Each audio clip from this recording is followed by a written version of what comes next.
तो भाई लोग कैसे हो आप लोग। तो स्वैलो डे स्टार के नेक्स्ट नॉवल के एपिसोड नंबर 228 में आपका स्वागत है। तो चलिए शुरू करते हैं, लेकिन इससे पहले अगर आपने मेरे चैनल को सब्सक्राइब नहीं किया तो सब्सक्राइब करके बेल आइकन दबाना ना भूलें। तो जैसा कि हमने पिछले एपिसोड में देखा कि लू फेंग ने 93rd क्रिस्टल को एब्जॉर्ब करना शुरू किया था, लेकिन लू फेंग सेकंड मर्तबा भी उसमें फेल हो चुका होता और अब फिर हमें सीन चेंज कर उन सब के प्लानिंग के बारे में बताया जाता, जहाँ पे लू फेंग वही बीती बातों को याद करता और अब फिर में सीन चेंज कर मोसा लू फेंग को दिखाया जाता जो कि अपने हंटिंग ट्रिप को जारी रखता है। और अभी के मर्तबा उसने पूरी टाइम इसी क्रिस्टल को पानी में लगा दिया होता है। उसके पास जहाँ टाइम भी नहीं होता, लू फेंग अपने इंटरनल वर्ल्ड और ऑटोमन शिप में ही रहा करता था और इसी टाइम में वो अपनी स्टडी और ट्रेनिंग करता था फ्लूइड ब्लड मैनुअल की, जिसमें से टाइम स्पेस स्क्रिबल्स और 9 यूनिवर्स टैबलेट्स और डीजल पिक्चर भी शामिल थी। लू फेंग हंटिंग के साथ साथ ये भी कर रहा था और हमें बताया जाता है कि गोल्डन हॉर्न बेस्ड की ट्रेडिंग स्काई और लैंड, ये तीनों एंशिएंट पिक्चर्स को देखकर उनकी स्टार्ट हो चुकी होती है ट्रेनिंग। अभी की मर्तबा लू फेंग की राइट क्लॉ की पावर शॉकिंग हो चुकी थी और उसकी ओरिजिन लॉ की एम्पलीफाई 9 टाइम्स बढ़ चुकी थी। मतलब ये कि उसकी गोल्डन हॉर्न बेस्ड की स्ट्रेंथ 10 टाइम्स ज्यादा हो चुकी थी, वो बहुत ज्यादा पावरफुल हो चुका था। और अब फिर लू फेंग ने उन 3 पिक्चर से भी अपने आप को कल्टीवेट करना स्टार्ट कर दिया होता है, जिनमें से बारे में तो आपको सबके बारे में तो पता ही है। अब उसमें थर्ड में attacking brutally weaving it claw होता है, जो कि क्लॉ के मर्तबा से उस पर अटैक किया जा सकता है। अभी गोल्डन हॉर्न बेस्ड की राइट क्लॉ अपने बहुत ही स्ट्रॉन्ग फेज में आ चुकी है। लू फेंग अपने थर्ड इसी टेक्निक को सीखता है, जिसमें कि उसने स्टडी ट्रेडिंग स्काई और लैंड को सीखा होता है और 80% अटेंशन उसने अपने फर्स्ट क्लाउड ट्रेडिंग स्काई पे ही दिया होता है। लू फेंग इसी को प्रिपेयर कर रहा था first cloud technique true clean technique, मतलब एक ही बार में उसको खत्म कर दो। लू फेंग इन सारे कॉम्बिनेशन को यूज कर रहा था और यहाँ पे इन्हीं सब के बारे में बहुत ही लंबा चौड़ा भाषण दिया हुआ है, तो इसको मैं स्किप करता हूँ। अब फिर मैं सीन चेंज कर यहाँ सारे बॉडीज के बारे में बताया जाता है कि वो भी अपने ट्रेनिंग में लगे हुए थे। गोल्डन हॉर्न बेस की बॉडी वो ब्लड रिवर क्रिस्टल को एब्जॉर्ब कर रही थी और मोसा क्लैन की बॉडी वो तो हंट के दौरान ही अपने आप को ट्रेन कर रही थी। यहाँ पे अर्थ की बॉडी अपनी ट्रेनिंग अपने हार्ट को, जैसे कि उसने दोनों ब्रदर्स होंग और थंडर गॉड से सीखा होता है, उसी के मर्तबा कर रहा होता और कभी कभार उन दोनों में बातचीत भी हो जाती है। और यहाँ पे लू फेंग को होंग और थंडर गॉड इंडियन योगा और चाइनीज मार्शल आर्ट्स के भी बारे में बता रहे थे और लू फेंग उनसे इंस्पिरेशन ले रहा होता है। हमें बताया जाता है कि लू फेंग ने अपने ओरिजिन लॉ को वंडर्स और ट्रेनिंग कर रहा होता है और देखते ही देखते एक ही झटके में 30 साल खत्म हो जाते हैं। लू फेंग को हमें सीन चेंज कर vast blood river continent territory city leader mention का सीन दिखाया जाता है, जहाँ पे एक बंदा कहता है कि तुम्हारी इतनी हिम्मत कि तुमने मुझ पे अटैक किया, तुम अपनी मौत को देख रहे हो। हमें दिखाया जाता है कि वो बहुत ज्यादा ताकतवर होता है और यहाँ पे लू फेंग उसको मर्डर करने आया हुआ होता है। में लू फेंग को दिखाया जाता है जो कहता है कि डैम ये तो एक सेक्टर लॉर्ड का बंदा है। लू फेंग की स्पीड भी बहुत ज्यादा शॉकिंग थी, इसी के मतलब वो उसे कैच अप नहीं कर पाया, तो हमें उस बंदे को दिखाया जाता है जो कहता है तुम मुझ पर अटैक की और भागने की कोशिश कर रहे हो और उस पर प्रेशर बना के उसको रोकने की कोशिश करता है। लेकिन लू फेंग अपने व्हाइट पिरामिड जो कि ऑटोमन शिप होता है इसको निकालता है और वहां से निकल जाता। हमें उस बंदे को दिखाया जाता है जो इसको देखकर कहता है उसके पास एक सिल्वर व्हाइट पिरामिड है और उसकी आंखें खुली की खुली रह जाती है। वो कहता है कि ये आउटसाइडर है, वो कहता है जल्दी से मुझे जाके यहाँ पे इन सब के बारे में बताना होगा, अनडाइन सिंह में इसको इंपोर्ट करना होगा। और वो सीधे चला जाता है अनडाइन श्राइन में कि यहाँ पे एक आउटसाइडर आ चुका है ब्लड रिवर कॉन्टिनेंट में। फिर में लू फेंग को दिखाया जाता है जो कि अपने ऑटोमन शिप से तो निकल चुका होता है। ऑटोमन शिप के कंट्रोल रूम को दिखाया जाता है, जहाँ पे लू फेंग कहता है कि मुझे नहीं पता था, ये बहुत ज्यादा रिस्की है। कहता है मैंने एक्सेप्ट नहीं किया था कि इस सिटी में एक सेक्टर लॉर्ड का बंदा होगा, उसने अपने एनर्जी को हाइड किए हुए था, इसी के मर्तबा मैं उसको डिटेक्ट नहीं कर पाया। लकली मैं यहाँ से उड़कर भाग आया। और वो कहता है कि मोसा क्लैन की इमेज 10,000 इमेज प्रोड्यूस करने की कैपेबिलिटी है वहीं पे इसकी स्पीड भी बहुत ज्यादा टेरिफाइंग है। यहाँ तक कि इसकी स्पीड कई सारे सेक्टर लॉर्ड के बंदे को भी आराम से टक्कर दे सकती है। यहाँ पे इसकी फास्ट जो कि ब्रश जैसे कि कोई रफ्तार वहाँ पे बहुत ही जल्दी भागता है। यहाँ पे इन्हीं सब के बारे में देखता है और कहता है कि इस इंसिडेंस के बाद वो जरूर सेक्टर लॉर्ड का बंदा अनडाइंग सीन में इसकी रिपोर्ट करने जरूर गया होगा। यहाँ पे मैं पूरा प्लान इससे चौपट हो सकता है और कहता है कि अभी के मर्तबा 30 साल गुजर सकते हैं और कहता है चलो ये समय आ चुका है, ये समय रोकने का।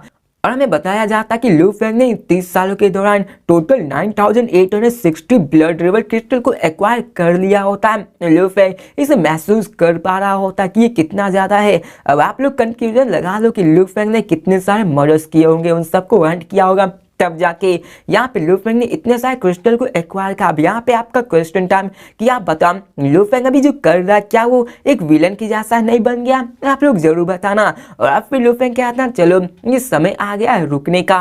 और अब फिर में सीन चेंज कर virtual universe black dragon mountain night star bay को दिखाया जाता है जहाँ पे 3 लोग बैठे हुए थे। वहीं पे तीनों में एक लू फेंग भी होता है। आप लोग गेस करो वो और 2 बंदे कौन थे? वो कोई और नहीं, वहाँ पे हॉन्ग और थंडर गॉड थे। वहाँ पे वो बालियो जो कि थंडर गॉड होते वो कहते थर्डी तुम्हारी मेंटल स्ट्रेंथ बहुत ही लिमिट तक हिट कर रही है। तो ये सुनकर लू फेंग स्माइल करते हुए कहता है कि सेकंड अगर मेंटल स्टेट में देखा जाए तो मैं तुमसे कोई कंपेयर नहीं है। मैं यहाँ पे ब्रेक थ्रू नहीं कर पा रहा, मुझे अपने लिमिट्स को पुश करना होगा, मुझे अपने आप को इम्प्रूव करना होगा। तो ये सुनकर थंडर गॉड से कहते हैं कि तुम्हें अपने लिमिट को पुश करना ये छोटा सा रास्ता है। और वहीं पे हॉग भी बैठे होते वो कहते हैं सेकंड ब्रदर तुम्हें थर्ड को फोर्स नहीं करना चाहिए। अगर मेंटल स्ट्रेंथ ट्रेनिंग की बात करें तो वो भी एक्सेप्शनल है जिसने अपने मेंटल स्टेट को इस लेवल तक ले आया है और वो अभी किसी भी डस्ट और पॉइजन से अफेक्ट नहीं हुआ है। वो अभी absolute purity, absolute reaction, absolute coagulation है। यहाँ पे उसकी मेंटल स्ट्रेंथ भी ग्रो हो रही है। तो ये सुनकर थंडर को शॉक होते हुए कहते हैं कि बिग ब्रदर आखिर कैसे हो सकता है? तो हॉन्ग लू फेंग की तरफ देखते कहते हैं कि थर्डी। यहाँ पे लू फेंग भी हॉन्ग की तरफ स्माइल करते हुए कहता है बिग ब्रदर। और यहाँ पे हॉन्ग उससे कहते हैं कि तुम्हारे सेकंड ब्रदर मैं उससे कई सारे पॉइंट्स बताए थे मेंटल ट्रेनिंग के मुताबिक कि कैसे उसे करने हैं। यहाँ पे तुम्हारी ट्रेनिंग उससे डिफरेंट है। और बात करें स्पिरिट एनर्जी की तो मैं ये देख रहा हूँ कि तुम अपने हाईएस्ट लेवल पे आ चुके हैं। तो ये सुनकर लू फेंग इससे पूछ और यहाँ पे हॉन्ग उसे हर्ट के बारे में बताते हैं। तो लू फेंग इसके बारे में पूछता है तो हॉन्ग स्माइल करते हुए कहते हैं कि मेंटल स्टेट वैसा ही हर्ट भी है। वो कहते हैं कि अगर वॉरियर के ट्रेनिंग पॉइंट ऑफ व्यू से देखा जाए तो हर्ट एक्चुअली विल पावर का काम करता है। वो आगे समझाते हुए कहते हैं कि तुम्हारी विल पावर स्ट्रेंथ बड़े एक्सेप्शनल हो चुकी है क्योंकि तुम अभी first level 3 great mental state में आ चुके। तो लू फेंग सुनकर शॉक हो जाता कि क्या फर्स्ट लेवल और ये 3 ग्रेट मेंटल स्टेट क्या होते हैं? तो हॉन्ग स्माइल करते हुए कहता है कि ये मेरी समरी है। हमारे चाइनीज एंशिएंट कल्चर में हमारे अंदर कई सारे ट्रेनिंग है जो कि मेंटल स्टेट पे निर्भर करते हैं। वहाँ पे मेंटल स्टेट को ट्रेन किया जाता है। वो कहते हैं कि जब हम मेंटल स्टेट को ट्रेन करते हैं तो डायरेक्टली अफेक्ट होता है हमारे धड़कन से, हमारे दिल से। वो कहता है कि जितनी ज़्यादा तुम्हारे दिल की स्ट्रांग होगी उतना ज़्यादा तुम्हारी विल पावर बढ़ेगा। और वो कहता है तुम्हारी हार्ट भी एक मिरर के जैसा जो कि हर एक चीज रिफ्लेक्ट कर देता है, मतलब हर एक चीज जो कि उसको रोस्ट नहीं होने देता। लू फेंग इन सारी बातों को अच्छे से समझ रहा होता है। हॉन्ग आगे बोल रहा होता है कि राइट नाउ तुम्हारी अभी मिरर हार्ट की जैसा है जहाँ पे तुम्हें अगर अपने विल पावर को स्ट्रॉन्ग करना है तो तुम्हें अपने हार्ट को ट्रेन करना होगा। आखिर इससे कोई फर्क नहीं पड़ता, तुम अभी भी फर्स्ट लेवल पर। तो लू फेंग पूछता है तो सेकंड लेवल क्या है? तो यहाँ पे हॉन्ग थंडर गॉड की तरफ पॉइंट करते हुए क्या था कि इसे देखो यहाँ पे तुम्हारे सेकंड ब्रदर अभी सेकंड लेवल में आने की कंसीडर है। तो लू फेंग पूछता है तो कि ये सेकंड लेवल में कैसा नेचर होता है? यहाँ पे एक इंसान अपने नेचर को अच्छे से परफेक्ट मेंटल स्टेट को शो करता है। तुम्हें लगता है कि परफेक्ट क्या होता है? तो वो आगे बताते हैं कि तुम्हें अपने लिमिट्स को चेंज करना हो, तुम्हें उसे पुश करके आगे बढ़ना होगा। और वो यहाँ पे यिन एंड यांग का बारे में बताते हैं कि ये दोनों कैसे एक दूसरे के साथ परफेक्ट काम करते हैं। ये दोनों मिलकर काम करते हैं, जहाँ भी नेसेसरी होता है ये वैसे ही काम करते हैं। और ऐसे ही वो कहता है कि जैसे ये काम कर करते हैं वैसे भी तुम्हें अपने आप को इनमें ढालना होगा। वो कहते हैं कि ये मेंटल स्टेट भी ऐसा है, तुम्हें ये ब्लेड की जैसे ट्रेन करना होगा। अब जब समय आएगा तुम्हें इसको ट्रेन करने के लिए तो इसे तुम्हें वाटर के जैसे जेंटल भी करना होगा। मतलब ये कि उसको हर लड़ाई में उसका सामना करने की ताकत रहनी चाहिए और ऐसी कि उसे हर समय शांत भी रहना चाहिए। और यहाँ पे वो ऐसे ही करके सब चीज समझा रहा होता है। कहता है कि जैसे कि इन यांग को देखो, यहाँ पे मैंने नेचर मेंटल स्टेट हार्मोनी है, वहाँ पे ये वेरी हाई परफेक्ट रीजन पे आ चुके होते हैं। वैसे ही करके वो सारी चीजें बताते और फिर लू फेंग ये सुनकर अपनी सांसें थाम कर सुन रहा होता और कहता है कि हॉट लाइक ब्रेड और वाटर लाइक ए हॉट। और लू फेंग कहता है कि मुझे कैसे पता चलेगा कि मेरी हट यहाँ पे आ चुकी है इस लेवल पे। तो होंग स्माइल करते हुए कहते हैं कि इसकी एक्सप्लेनेशन करना थोड़ी सी हार्ड है। वो कहता है कि फर्स्ट लेवल रिफर करता है किसी की हट और उसके बीच में होने वाली अंडरस्टैंडिंग की, तुम इससे आराम से काफी सारी मुश्किलों का सामना कर सकते हो। वहीं पे सेकेंड रिफर करता है harmony of yin and yang की, जो कि man in nature heart of pureness perfect mental state को दर्शाता है। और वो कहते हैं लू फेंग से मेरी थ्योरी के अनुसार सेकेंड स्टेट एक पाइनिकल ऑलरेडी है। और यहाँ पे वो कहता है थर्ड लेवल। यहाँ पे लू फेंग भी इस थर्ड लेवल के बारे में पूछता है। तो यहाँ पे थंडर गॉड स्माइल करते हुए कहते हैं कि थर्ड लेवल तुम्हारे बिग ब्रदर ने इसको पा लिया है।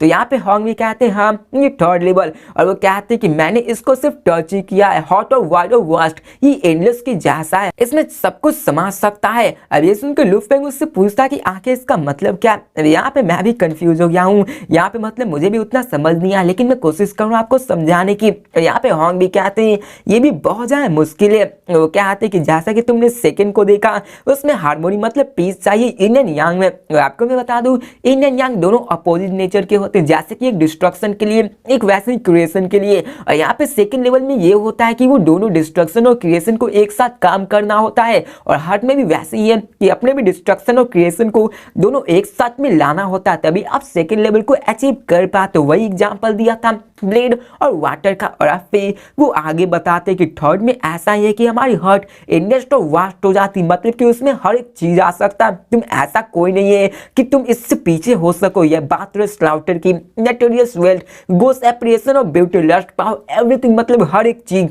तुम इससे काबू कर सकते हो, मतलब वो तुम्हें कुछ नहीं बिगाड़ सकते। तो ये सुनकर लू फेंग भी शॉक हो जाता है। और होंग स्माइल करते हुए कहते कि अगर तुम इस स्टेट को अचीव कर लेते हो तो यहाँ पे तुम किसी भी स्ट्रॉन्गेस्ट पावरफुल ओपोनेंट का सामना करोगे, किसी भी लाइफ फॉर्म या फिर किसी भी पावरफुल विल पावर का, तो तुम उससे बिल्कुल ही अफेक्ट नहीं होगे। तो ये सुनकर लू फेंग घूरने लगता कि क्या ये तो बहुत सीख है। और हमें थंडर गॉड को दिखाया जाता कि हाँ तुमने सही कहा और हार्ट भी प्योर होना चाहिए। और यहाँ पे ऐसे उनमें कई सारी बातें होती है। और अब फिर यहाँ पे लू फेंग होंग की तरफ देखता है, जहाँ पे हमें बताया जाता है कि यहाँ पे 3 मेंटल स्टेट है, जिसमें से फर्स्ट लेवल जिसने खुद से अपने आप को समझना पड़ता है, ये बुद्धिस्ट टीचिंग और पार्ट्स में पहले ही समझाया जा चुका था। अब यहाँ पे उनमें इन्हीं सारी बातों के बारे में बात होने लगता है, जिसको मैं स्किप करता हूँ।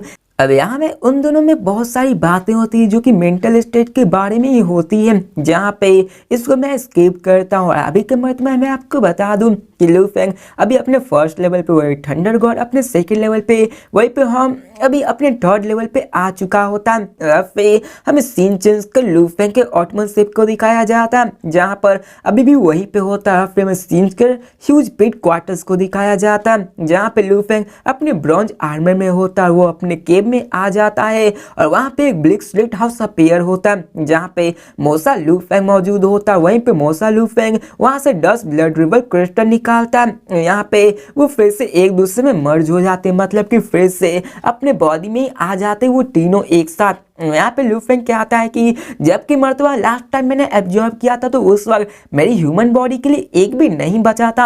अभी 30 साल हो चुके हैं और इस 30 साल में मैंने बहुत सारे किलिंग ऑरा को एब्जॉर्ब किया है और मैंने एक भी बार अपने इस क्रिस्टल को एब्जॉर्ब करने की कोशिश नहीं की। तो चलो देखते हैं क्या मैं इस बार अपने थर्ड क्रिस्टल को एब्जॉर्ब कर पाता हूँ या फिर नहीं, क्योंकि अभी मैंने सेकंड क्रिस्टल को 30 साल पहले ही एब्जॉर्ब किया था। तो चलो थर्ड क्रिस्टल को ट्राई करते, तो हमें दिखाया जाता है लू फेंग को। जो कि अपने थर्ड क्रिस्टल को एब्जॉर्ब करना शुरू कर देता है। और जैसे कि मर्तबा इसमें दर्द होता है तो लू फेंग को इसमें बहुत ज्यादा दर्द होने लगता है, लेकिन क्या करे, लू फेंग इसमें भी फेल हो जाता है। लू फेंग को विश्वास नहीं होता कि ऐसा कैसे हो सकता है, मैं 30 सालों के बाद भी अपने थर्ड क्रिस्टल को एब्जॉर्ब नहीं कर पा रहा हूँ, मैंने इतनी सारी किलिंग ऑरा को एब्जॉर्ब कर दिया, आखिर में बार बार फेल कैसे हो सकता हूँ। लू फेंग इसी के बारे में सोच रहा था।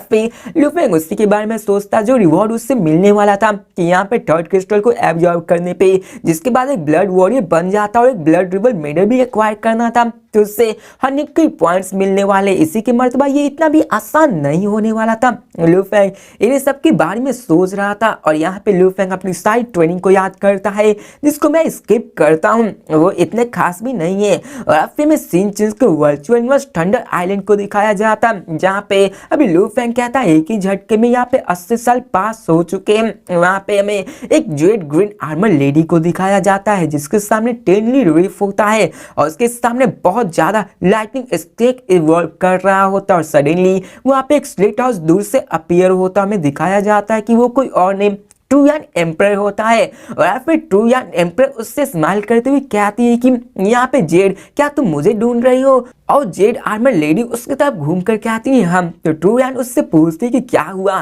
तो ये सुनकर वो कहती है कि ये लू फेंग तुम्हारा जो डिस्पल था उसके रिगार्डिंग है। तो ये सुनकर ट्रूयान शॉक हो जाता है और वो कहता है कि तुम आखिर मेरे डिस्पल के प्रति इतना कंसर्न क्यों हो, वो तो अभी सिर्फ अपने यूनिवर्सल लेवल में ही है, वो अपने पूरी लाइफ में इतना एक्सप्लोर भी नहीं कर पाया है, आखिर तुम इसके बारे में चिंता क्यों कर रही हो? तो यहाँ पे जेड उससे कहती है कि अभी के मर्तबा मुझे उसके बारे में कुछ पता चला है। अब यहाँ पे जेड उससे कहती है कि अभी के मर्तबा क्लियर है, लेकिन कहा जाए तो अभी क्लियर भी नहीं है। तो ये सुनकर ट्रूयान उससे कहती है कि साफ साफ बोलो ना। तो ये सुनकर जेड स्माइल करते हुए कहती है कि ऑनेस्ट की बात करे तुम्हारे लू फेंग की इम्प्रूवमेंट बहुत ही नोटिसेबल है। इस वर्चुअल यूनिवर्स कंपनी के मुताबिक यहाँ पे उसने प्राइमरी क्रायो सिटी में उसने अपने 9th लेवल फैंटेसी ओशियन को पास आउट कर लिया, सिर्फ अपने 10th लेवल में पास आउट नहीं कर पाया है। उसकी विल पावर और कॉन्शियसनेस बहुत ही टेरिफाइंग आ चुकी है। तो ये सुनकर ट्रूयान प्राउडली कहती है कि हाँ वो किसका डिस्पल है भी तो मेरा भी ना, वो अभी यूनिवर्सल लेवल में ही है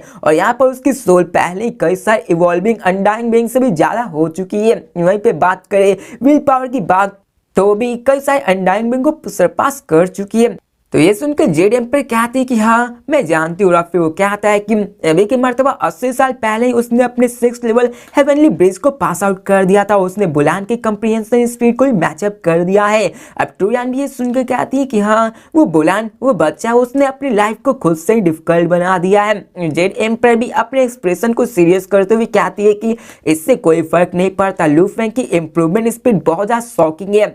और यहाँ पे वो कहते हैं कि जीनियस कंपटीशन को 9 ब्लेड नाइट ने ऑर्गेनाइज किया था, इसी के मर्तबे जब वो एक अनडाइंग बीइंग बन जाएगा तो उसे उसी नाइट के अंदर रहना पड़ेगा और वो उसी का फेवर्स करेगा। और वो कहता है कि अभी देखा जाए तो ब्लड रिवर वर्ल्ड मिशन में उसने 80 साल बिता दिए हैं और अभी तक वो लौटा नहीं है। तो ये सुनकर ट्रूयान भी उसकी हामी भरता है। फिर जेड उससे आगे कहते कि इस 80 सालों में उसने हेवनली ब्रिज ना तो फैंटेसी ओशियन को एक बार भी चैलेंज किया है, यहाँ पे देखा जाए तो उसे कॉन्टेक्ट भी नहीं हुआ, वो सिर्फ अपने अनडाइंग क्लासेस को करता है। और इस 80 सालों में उसने कई सारे अदर जीनियसेस को देखा जाए तो वो भी इम्प्रूव किए जाए। लू फेंग वो अभी भी अपने ब्लड रिवर वर्ल्ड में है और रिपोर्ट की माने तो वो अभी उस वर्ल्ड में ऑटोमन शिप में बहुत ही लंबे समय तक रह रहा था।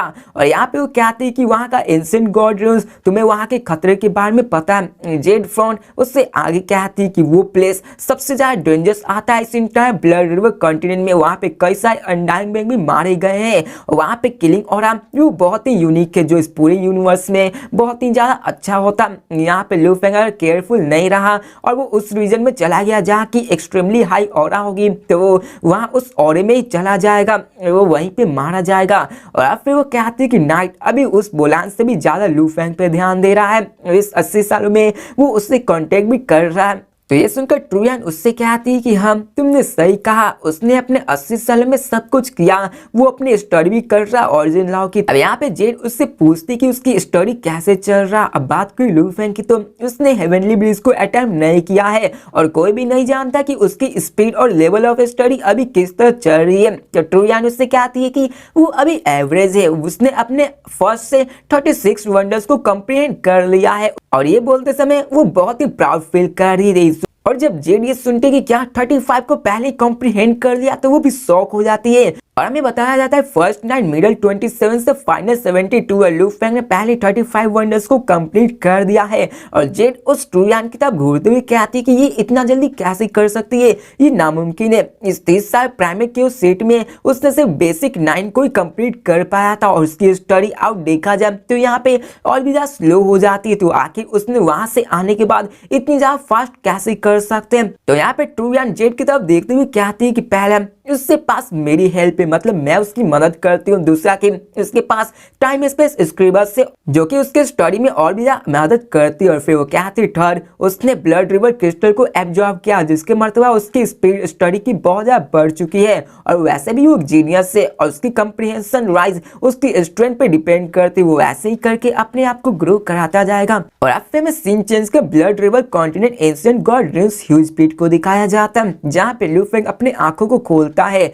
और यहाँ पे लू फेंग ने अपनी आंखों को 80 साल बाद खोला होता क्योंकि लू फेंग 80 साल तक ब्लड रिवर कॉन्टिनेंट में घूम रहा होता। लू फेंग की बॉडी अपने किलिंग ऑरा को अपने अंदर एब्जॉर्ब कर रहा था जो कि बहुत ही अच्छा था। लू फेंग एक्साइटेड होकर कहता है कि इन 80 सालों में मेरी कॉम्प्रिहेंशन ऑफ स्पेस भी बहुत ज्यादा बढ़ चुकी है, साथ ही मैंने 35 वंडर्स को भी कॉम्प्रिहेंड कर लिया। वो कहता है मुझे नहीं लगा था कि मैं इतना कर पाऊंगा क्योंकि प्राइमरी क्यूरियोसिटी की 30 साल यहाँ के 100 इयर्स के बराबर होती है। मैंने उसमें सिर्फ 90 वंडर्स को कॉम्प्रिहेंड कर दिया था। और अभी के मर्तबा लू फेंग भी वही बात करता जो कि उन दोनों में बात हुई। और फिर हमें सीन चेंज के लू फेंग के तीनों बॉडी के बारे में बताया जाता है जहाँ पे तीनों बॉडी अपने अपने लॉ को समझ रहे होते, अपने अपने स्टडी को कर रहे होते, जिसके मर्तबा लू फेंग की कॉम्प्रिहेंशन की प्रोग्रेस बहुत ज्यादा फास्ट हो चुकी थी। और लू फेंग कहता है कि मुझे लगता है मुझे कुछ और साल लगने वाले 36 वंडर को कंप्रिहेंस करने के लिए। और यहाँ पे लू फेंग कहता है टूरिंग स्काई फर्स्ट लॉ। यहाँ पे लू फेंग उसी मूव को यूज कर रहा था जो कि उसके गोल्डन हॉर्न बीस्ट के लिए होने वाली थी। लू फेंग कहता है कि चलो इसको आजमा के देखते कि आखिर कितना ज्यादा स्ट्रॉन्ग है। और यहाँ पे वो उसको यूज करने निकल पड़ता। और फिर सीन चेंज कर वहाँ पे माउंटेन साइड को दिखाया जाता है जहाँ पे एंडलेस ऑरा रिवॉल्व कर रही होती है। या फिर लू फेंग कहता है कि आधे साल पहले मैं जब यहाँ पे किलिंग ऑरा में पहुंचा था तो मैं यहाँ के 9 पॉइंट टाइम्स में जा चुका था और यहाँ पे 100 मीटर से ज्यादा दूर था मुझे सेंटर में जाने के लिए। और लू फेंग कहा था कि मैं यहीं पे रुक गया था। फिर लू फेंग कहता है कि इस आधे साल में मैंने इम्प्रूवमेंट की है तो चलो देखते हैं कि मैं व्हिर्लपूल कोर में एंटर कर पाता हूँ या फिर नहीं। तो लू फेंग उसी की तरफ बढ़ जाता है उसी डेप्थ ऑरा की ओर। लू फेंग को दिखाया जाता है जो कि अपने इस स्टडी को यूज करके अपने व्हिर्लपूल के बारे में जान रहा था। और लू फेंग ने ज्यादा रिस्क नहीं लिया था क्योंकि यहाँ पे वो जानता था कि अगर उसने रिस्क लिया तो यहाँ पे वो मर भी सकता। और यहाँ पे लू फेंग भी अभी इसके पास आ जाता हमें दिखाया जाता है कि लू फेंग उसके पास जाने लगता है और जैसे जैसे जाता वहाँ की ऑरा और भी ज्यादा स्ट्रॉन्ग होने लगती है। और लू फेंग कहता है कि मैं बहुत ज्यादा क्यूरियस हूँ कि आखिर उस सेंटर में क्या मौजूद है। लू फेंग उसके धीरे धीरे पास जाने लगता है। फिर हमें दिखाया जाता है कि पास में एक ग्लोइंग सन जैसा कोर मौजूद होता है। लू फेंग उसकी ओर जाता और कहता है कि इसमें से इंस्टेंट इंटरनल एनर्जी निकल रही है जिसके मर्तबा किसी के भी सोल को आराम से हिलाकर रख दिया जा सकता है। फिर हमें दिखाया जाता है कि उसमें से लू फेंग की कॉन्शियसनेस में आवाज आने लगती है कम ऑन चाइल्ड कम कम है। और यहाँ पे लू फेंग को ऐसा लग रहा था कि कोई उसे अपनी ओर बुला रहा था। लू फेंग भी उसकी तरफ जा रहा था। लू फेंग को बहुत ही ज्यादा विल पावर की जरूरत होती है। लू फेंग यहाँ पे सब कुछ सहते हुए आगे की ओर बढ़ने लगता है।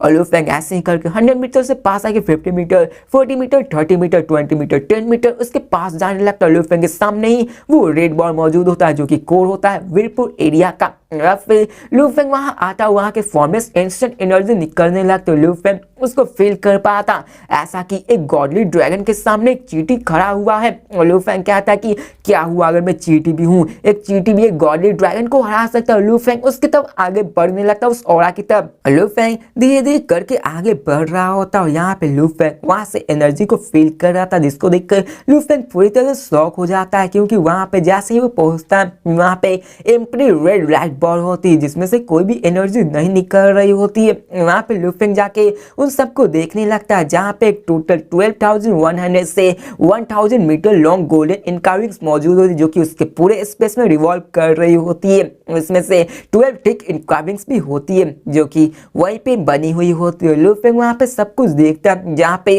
3 इमेजेस प्रोड्यूस होती है। जैसे कि पिछली बार लू फेंग को 3 इमेजेस दिखे थे, लू फेंग उन्हें 3 एंशिएंट पिक्चर्स को देखता है, जिसे देखकर लू फेंग देखता ही रह जाता और क्या था, माय गॉड, ये तो ओरिजिन लॉ इनकार्विंग्स है, ये तो ओरिजिन लॉ इनकार्विंग्स। और लू फेंग कहता है कभी भी मैंने ऐसा नहीं देखा।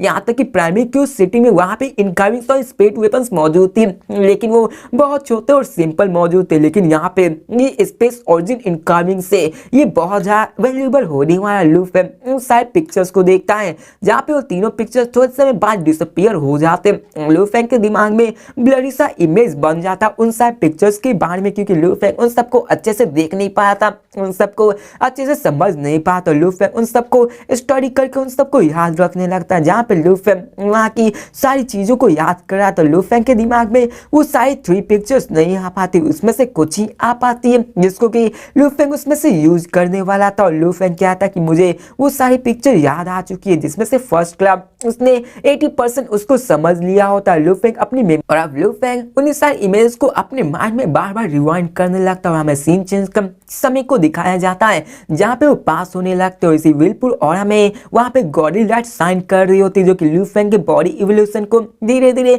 बढ़ा रही होती है। लेकिन जैसे जैसे टाइम पास हो रहा होता है, वैसे वैसे इवोल्यूशन की स्पीड और भी ज्यादा स्लो होने लगती है। लू फेंग अपने बॉडी की लिमिट पे आ चुका होता है और लू फेंग सोचता है मेरी अर्थ बॉडी अभी के मर्तबा वो अभी गोल्डन हॉर्न बेस्ड की बॉडी पे ही रुकी हुई है। यहाँ तक कि देखा जाए तो मैंने अभी 97 क्रिस्टल को एब्जॉर्ब कर लिया है। ये सालों मैंने 80 सालों में इन सारे अचीवमेंट को प्राप्त किया है कि मैंने अपने 97 ब्लड रिवर क्रिस्टल को एब्जॉर्ब कर लिया और क्या था कि मैं अपनी लिमिट पे आ गया हूँ। मैं इस व्हीलपुल कोल में 30 दिन से ज्यादा रह चुका हूँ, मुझे अभी बाहर जाना चाहिए। और क्या था, कौन जानता है कि मैं थर्ड क्रिस्टल को अब एब्जॉर्ब कर पाता हूँ या फिर नहीं। और वो अपने केव में जाके क्या था, चलो मैं केव में जाता हूँ जहाँ पे पहले मैंने बनाया था, वहां जाके मैं इसको एब्जॉर्ब करने की कोशिश करूंगा। लू फेंग वहां से निकल जाता है उस व्हीलपुल कोर से और जाके अपनी ह्यूमन बॉडी को थर्ड क्रिस्टल को एब्जॉर्ब करने के लिए करेगा। तो भाई लोग इसी के साथ ये वीडियो भी खत्म होती है।